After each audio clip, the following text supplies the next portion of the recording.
Destined for royalty. Ang pinaka-controversial members of the British royal family today ay ang Duke and Duchess of Sussex.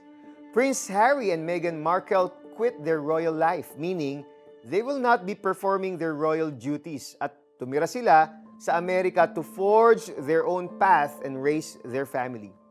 Unfortunately, many people are accusing them of hypocrisy because it was rumored that they actually want to keep the privileges tied to their royal titles. Who has not dreamed of becoming a prince or princess in real life? Pero hindi mo na kailangang daanin sa cosplay ang iyong fantasy dahil sinabi ni Jesus na sa simula pa lamang ay we are already meant to be part of God's kingdom. Jesus stressed this when he talked about the importance of childlike faith in receiving this truth. Ilang beses ding mababasa sa Bible ang emphasis on seeking God's kingdom and how to make sure that we get there dahil ito ang mabuting plano ng Diyos para sa atin. At lahat ng tapat na alagad ni Jesus ay tatanggap rin ng iba't ibang korona sa kaharian ng Diyos.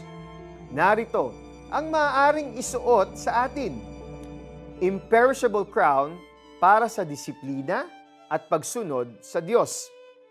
Crown of rejoicing para sa mga taong natulungang makilala si Jesus. Crown of righteousness para sa pamumuhay ng matuwid. Crown of life para sa mga pagsubok na pinagdaanan, pinagtiisan, at nalampasan.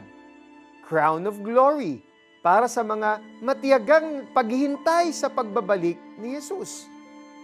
Kaya't sasabihin ng hari sa mga nasa kanan niya, "Hali kayo, mga pinagpala ng aking Ama, pumasok kayo at tanggapin ang kahariang inihanda para sa inyo mula pa ng likhain ang daigdig." It's coronation time. This is our destiny, our royal heritage from the beginning of time. Huwag tanggihan, manalangin po tayo. Panginoon, maraming salamat na maaari akong makasama sa inyong paghahari kung ako'y magtitiis at magpapatibay ng pananampalataya sa inyo. Among the 5 crowns mentioned, which one do you desire the most and why? What steps will you take to secure that crown? Kaya't sasabihin ng hari sa mga kanan niya, "Hali kayo, mga pinagpala ng aking Ama, pumasok kayo at tanggapin ang kahariang inihanda para sa inyo mula pa ng likhain ang daigdig." Mateo 25:34. Ako po si Eric Tutanyos. Tandaan mo, hindi lingid sa Diyos ang mga ginagawa mo. God bless.